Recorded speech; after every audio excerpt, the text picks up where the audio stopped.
Hello everyone, welcome to my YouTube channel. Today we'll be discuss about the term van der Waal force. van der Waal force जो आपका first unit में है उसके बारे में बात कर लेते हैं। क्या होता है van der Waal force, उसके बारे में पहले समझ लेते हैं। van der Waal force क्या होता है? इंटरमॉलिक्यूलर फोर्स होता है जो पहली बार आइडेंटिफाई किया गया किसके द्वारा? van der Waal फोर्स के द्वारा 1813 में। तो मतलब van der Waal ने कुछ ऐसे फोर्स इंटरमॉलिक्यूलर फोर्सेस के बारे में बताया है जो कि एग्जिस्ट करते हैं किसके बीच में? मॉलिक्यूलर क्रिस्टल के बीच में। ठीक है, तो types of van der Waal क्या हो गया? van der Waal एक इंटरमॉलिक्यूलर फोर्स ऑफ अट्रैक्शन हो गया जो कि पाया जाता है मॉलिक्यूलर क्रिस्टल में, और अलग अलग मॉलिक्यूल में अलग अलग प्रकार के यहाँ पे हमारे फोर्स ऑफ अट्रैक्शन होते हैं, उसके बारे में यहाँ पर van der Waal ने बताया था। ठीक है, तो types of van der Waals को समझते हैं। ठीक है, कि van der Waals के टाइप कितने होते हैं। तो van der Waal generally depending upon the type of interaction among molecule van der Waal force are three types. It is depending upon attraction. वो अट्रैक्शन के ऊपर डिपेंड करता है कि वो मॉलिक्यूल जो हम लिए हैं उन मॉलिक्यूल के बीच में किस प्रकार का अट्रैक्शन होता है। ठीक है, तो वो हमारा कितने टाइप के होते हैं? 3 टाइप के होते हैं। पहला होता है आपका डाइपोल डाइपोल इंटरेक्शन, दूसरा आपका है डाइपोल इंड्यूस्ड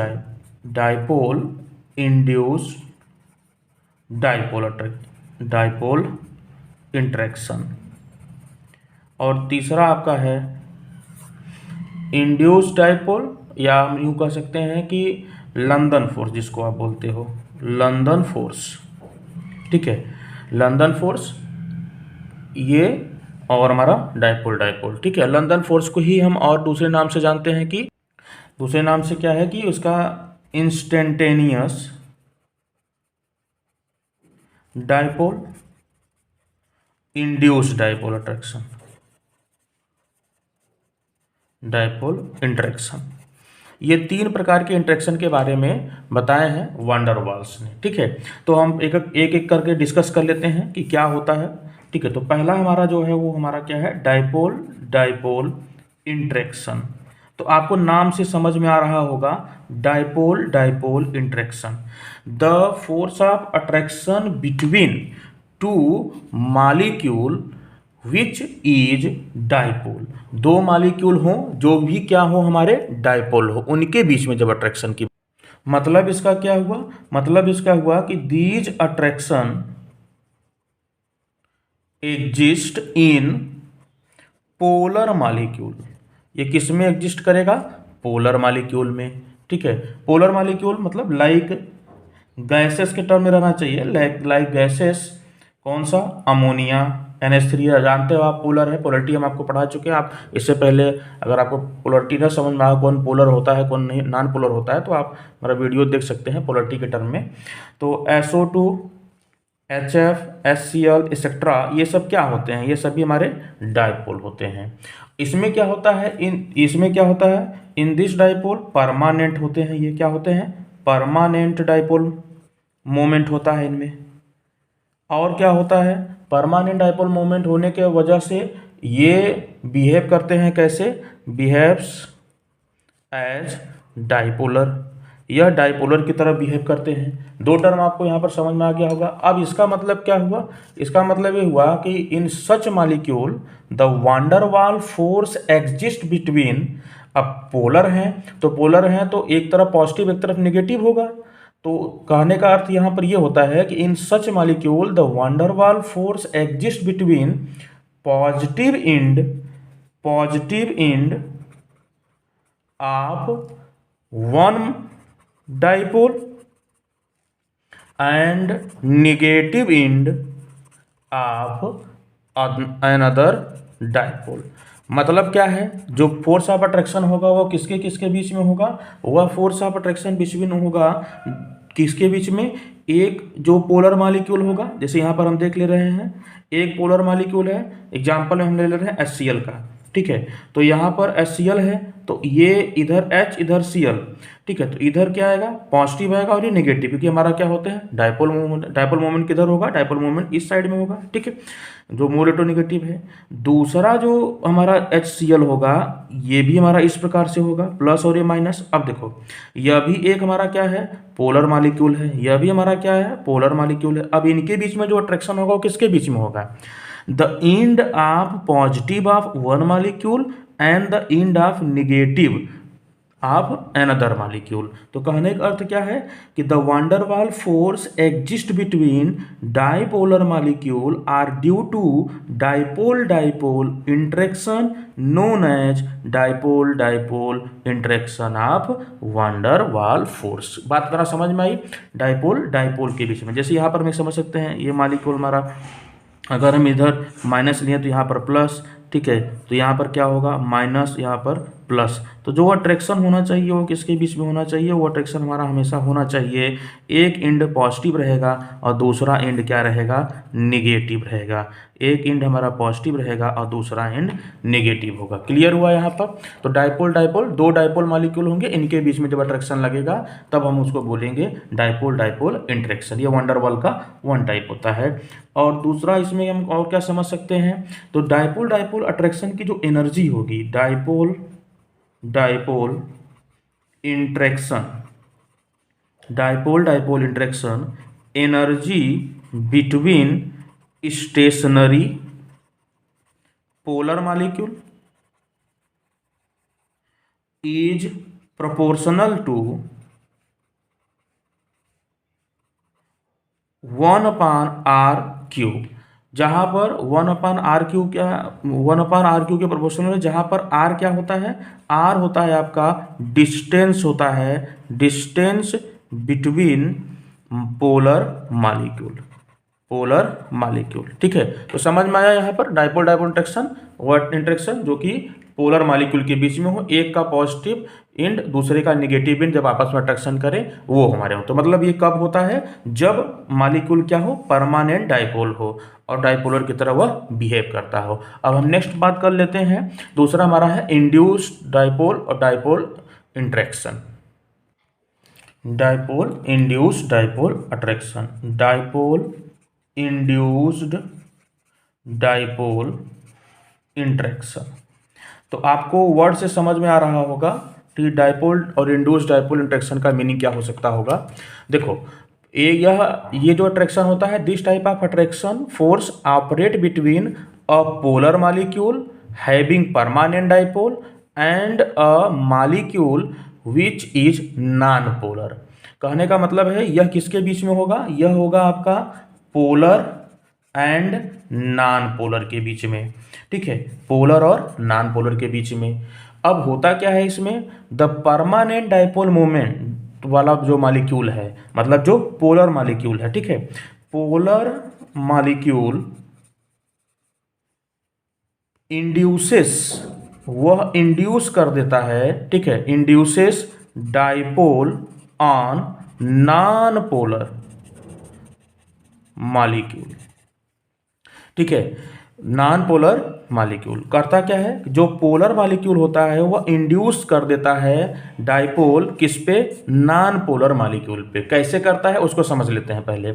जो परमानेंट डाइपोल मोमेंट होता है वह जो इलेक्ट्रिकली न्यूट्रल मॉलिक्यूल है, जिसको हम बोलेंगे नॉन पोलर, उसके जो हमारे इलेक्ट्रॉन का जो डिस्ट्रीब्यूशन होता है उसको क्या करता है, या इलेक्ट्रॉन के क्लाउड को क्या करता है? डिफॉर्म कर देता है और एक इंड्यूस डाइपोल यहाँ पर हमारा डेवलप करता है। मतलब क्या है? मतलब ये है, जैसे समझिए एक AB मॉलिक्यूल है, ठीक है, इस पे हमारा परमानेंट ये डाइपोल है, परमानेंट डाइपोल है, ठीक है।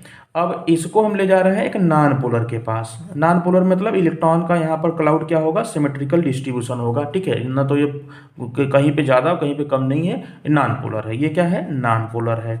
ये क्या है? पोलर। अब जब इसको पास में लाएंगे, जब इसको पास में लाएंगे तो देखो ये निगेटिव है, ठीक है, तो इसके वजह से किसके? ये जो पोलर मॉलिक्यूल की वजह से, जो पोलर मॉलिक्यूल है उसके वजह से जो इलेक्ट्रॉन क्लाउड है किसका? नॉन पोलर का, वह क्या हो जाएगा? डिस्टॉर्टेड हो जाएगा। डिस्टॉर्टेड का मतलब अब ऐसा हो जाएगा, जैसे मान लो AB यहाँ पर प्लस और यहाँ पर माइनस।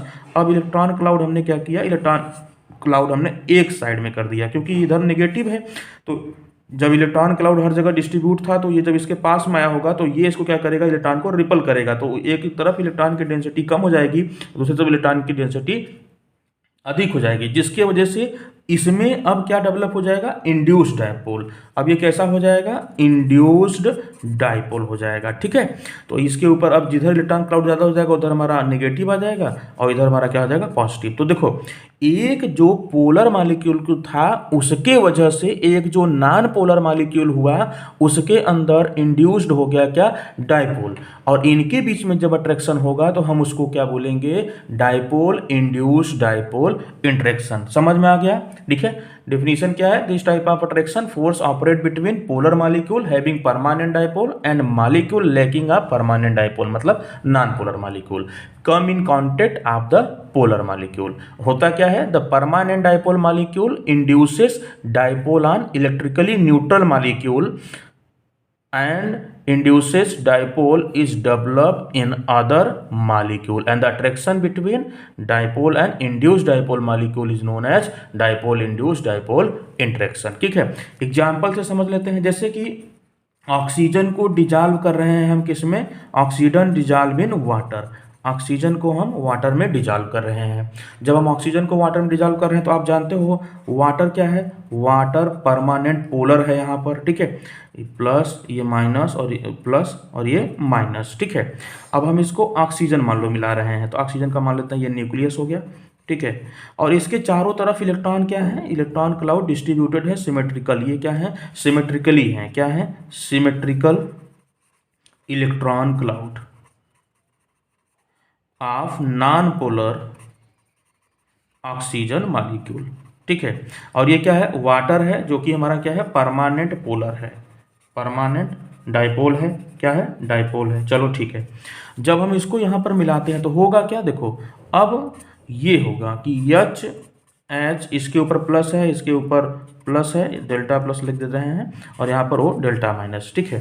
अब उसके वजह से अब जब हम इसको पास में लाएंगे, जब ऑक्सीजन इसके पास में जाएगा इन कांटेक्ट, तो इलेक्ट्रॉन क्लाउड क्या हो जाएगा, अब ऑक्सीजन का एक साइड में हो जाएगा, ठीक है, जिसकी वजह से हमारा न्यूक्लियस था, ठीक है।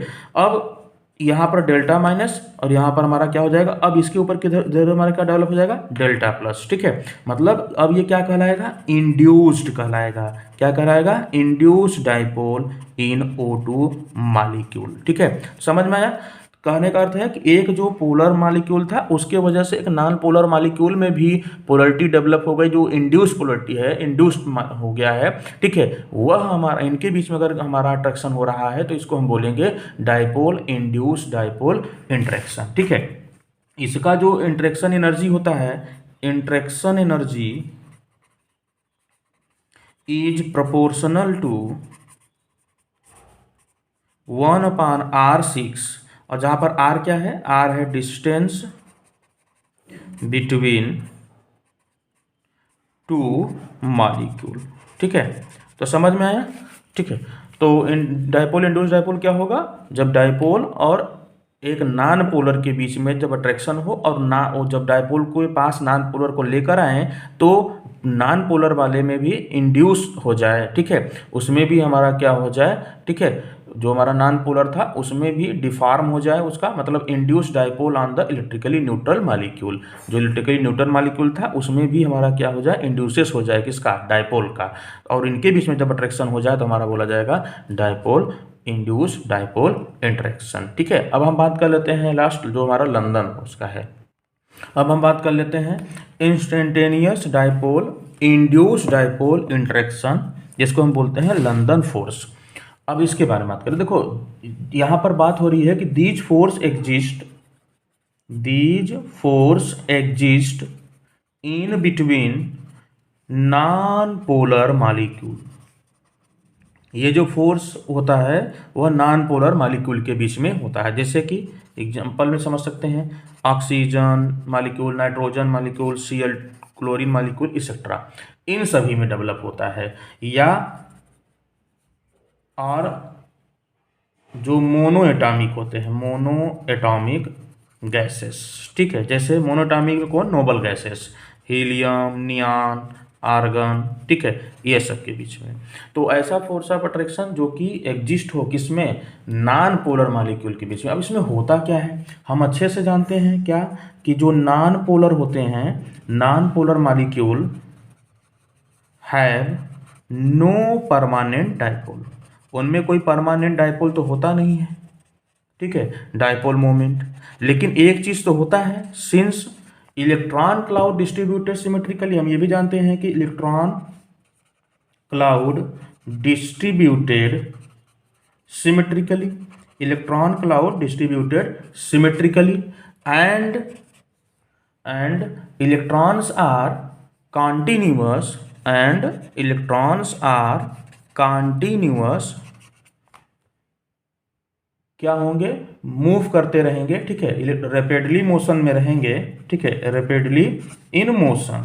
अब जब इलेक्ट्रॉन रैपिडली मोशन करता रहता है, आप जानते हैं कंटिन्यूअस मोशन करता रहता है, तो हो सकता है कि हेंस एट एनी मोमेंट, किसी क्षण, any moment electrons density around the nucleus may be concentrated, electron cloud हो सकते हैं, कॉन्सेंट्रेट हो जाए किधर, एट ए रीजन, किसी एक क्षेत्र पे इलेक्ट्रॉन क्लाउड क्या हो जाए, कॉन्सेंट्रेटेड हो जाए, ठीक है, ऑफ द मॉलिक्यूल, ठीक है। उसके वजह से अब उसमें क्या होगा, अचानक ही वह बिहेव करने लगेगा क्या, डायपोल की तरह, then molecule instantaneously behave as dipole। बात को समझते रहिएगा, ठीक है। कह रहा है कि नॉन पोलर मॉलिक्यूल परमानेंट हमारे डायपोल मोमेंट होता नहीं है, ये हम सभी जानते हैं, लेकिन ये तो पता है कि इलेक्ट्रॉन क्लाउड क्या होते हैं, डिस्ट्रीब्यूटेड होते हैं सिमेट्रिकली, और जो इलेक्ट्रॉन होते हैं वो न्यूक्लियस के चारों तरफ रैपिडली मोशन करते हैं। तो इसलिए कि अगर मान लेते हैं किसी एनी मोमेंट पे, किसी एनी टाइम, ठीक है, जो हमारा इलेक्ट्रॉन डेंसिटी है वह न्यूक्लियस के अराउंड हो सकता है कि कॉन्सेंट्रेट हो जाए किसी एक रीजन में, और जैसे ही वो किसी एक तरफ रीजन मतलब एक एरिया में, एक साइड में जब कॉन्सेंट्रेट हो जाएगा तो तुरंत उसमें डेवलप क्या हो जाएगा, इंस्टेंटेनियस, वहाँ पर वो बिहेव करने लगेगा डायपोल। कैसा बिहेव करने लगेगा, डायपोल, ठीक है। और जब व्हेन दिस इंस्टेंटेनियस, और जब इस इंस्टेंटेनियस डायपोल को हम लाते हैं नज़दीक किसके, नॉन पोलर मॉलिक्यूल के, ठीक है, तो इंस्टेंटेनियस जो डायपोल था, ठीक है, कम क्लोज, वो जो हमारा जब कम क्लोज आता है किसके, टू नॉन पोलर, और जब ये नॉन पोलर के पास पहुंचता है तो उस वजह इसमें क्या हो जाता है, जो नॉन पोलर होता है उसमें क्या हो जाता है, डेवलप हो जाता है क्या, इंड्यूस्ड डायपोल। क्या डेवलप हो जाता है, इंड्यूस्ड डायपोल। तो अब इनके बीच में जो अट्रैक्शन होगा उसी को हम बोलेंगे क्या, instantaneous dipole, induced dipole interaction. बात समझ में आई, ठीक है। टू डायपोल, एक हमारा क्या है, इंस्टेंटेनियस डायपोल हुआ, और दूसरा क्या हुआ, इंड्यूस्ड डायपोल हुआ। उनके बीच में जब हमारा अट्रैक्शन होगा तब हम कहेंगे इसको इंस्टेंटेनियस डायपोल और इंड्यूस्ड डायपोल इंट्रैक्शन, ठीक है। इसको जो डिस्कवर किया था उसने किसने किया था, उसने फ्रिट्ज लंदन ने किया था, फ्रिट्ज लंदन, इसलिए इसका नाम यह भी पड़ता है क्या, लंदन फोर्स। क्या पड़ता है, लंदन फोर्स। इस फोर्स को किसने डेवलप किया था या डिस्कवर किया था, लंदन, फ्रिट्ज लंदन ने, इसलिए उनके नाम पे पड़ा। अब इसको समझ लेते हैं यहाँ पर हम कि मान लो कोई एक एटम है ए और दूसरा एटम है बी, दोनों यहाँ पर क्या है, नॉन पोलर है। नॉन पोलर मतलब सिमेट्रिकली डिस्ट्रीब्यूटेड है इलेक्ट्रॉन, ठीक है, दोनों में क्या है, सिमेट्रिकली डिस्ट्रीब्यूटेड है। अब मान लेते हैं किसी वजह से ए के अंदर, ठीक है, डेवलप हो जाए, एक तरफ भाई इलेक्ट्रॉन चारों तरफ मूव कर रहे थे सिमेट्रिकली, और एक क्षण मान लेते हैं कि इसके ऊपर क्या आ जाए, नेगेटिव डेवलप हो जाए एक तरफ यहाँ पर, मतलब ये हमारा इंस्टेंटेनियस डायपोल की तरह बिहेव करने लगे। और जब ये इंस्टेंटेनियस डायपोल की तरह बिहेव करने लगेगा तो दूसरा जो एटम है उसको क्या कर देगा, यह इंड्यूस कर देगा। कौन, इंस्टेंटेनियस, इसको बदल देगा, ये एटम ए मान लेते हैं, ठीक है, और एटम बी को क्या बना देगा, वह इंड्यूस्ड डायपोल बना देगा। क्या बना देगा, इंड्यूस्ड डायपोल, संघत का असर हो जाएगा, ठीक है, इंड्यूस्ड डायपोल हो जाएगा। उसके वजह से अब यह हमारा नेगेटिव, ये हमारा पॉजिटिव, और इनके बीच में एक इंस्टेंटेनियस डायपोल, एटम के बीच में या मॉलिक्यूल के बीच में, दूसरा इंड्यूस्ड डायपोल के बीच में जब अट्रैक्शन हो जाता है तो हम इसी को बोलते हैं instantaneous dipole, induced dipole attraction या फिर लंदन फोर्स। ये किसमें हो तो टर्म हमको समझ में आ गया यहाँ पर। जैसे कि मान लेते हैं कि ये कोई एक हमारा एटम है जिसके चारों तरफ इलेक्ट्रॉन क्लाउड यहाँ पर डिस्ट्रीब्यूटेड है, और हम अच्छे से जानते हैं कि इसमें क्या होता है, कंटिन्यूअस एंड रैपिड मोशन होता है, ठीक है। आप इलेक्ट्रॉन्स किसके अराउंड, अराउंड न्यूक्लियस, न्यूक्लियस के अराउंड वो हमारा घूमता रहता है, ठीक है, अराउंड न्यूक्लियस। और उसके वजह से किसी क्षण मान लेते हैं इसमें हमारा क्या हो जाए, एक तरफ इलेक्ट्रॉन की डेंसिटी आ जाए तो और एक तरफ हमारा पॉजिटिव हो जाएगा, एक तरफ हमारा नेगेटिव बिहेव करेगा, तो इसका मतलब इसमें क्या हुआ, इंस्टेंटेनियस डायपोल हो गया। और यह जब इंस्टेंटेनियस डायपोल होगा तो दूसरा एटम उसकी इसकी वजह से इंड्यूस्ड डायपोल हो जाएगा। क्या हो जाएगा, इंड्यूस्ड डायपोल। और इसकी वजह से जो अट्रैक्शन होगा उसके हम लोग बोलेंगे क्या, लंदन फोर्स ऑफ अट्रैक्शन। और इसका जो एनर्जी होता है वह भी हमारा किसके बराबर होता है, interaction energy, interaction energy proportional to 1/r6। और अगर हम यहाँ पर मैग्नीट्यूड ऑफ फोर्सेस लें, किसका जब सबसे ज़्यादा होगा तो डायपोल, डायपोल ये पूछता है किसका सबसे ज़्यादा होता है, तो डायपोल डायपोल अट्रैक्शन का ज़्यादा होगा। उसके बाद हमारा आएगा डायपोल इंड्यूस्ड डायपोल का, डायपोल इंड्यूस्ड डायपोल, ठीक है। और तब आएगा हमारा लंदन फोर्स। तो ये आपका टॉपिक हुआ यहाँ पर, ठीक है। आपको आई होप कि आपको समझ में आ गया होगा, ठीक है। ये वंडरवाल फोर्स, वंडरवाल फोर्स 3 प्रकार के हो जाते हैं, ठीक है। और अगर आपको ये अच्छा लगा हो, आपको समझ में आया हो, तो please share, like and subscribe कर दीजिएगा। और साथ ही साथ इस लेक्चर का PDF फाइल में आपको hand written notes according to unit wise आपको डिस्क्रिप्शन बॉक्स में मिल जाएगा। Thank you, God.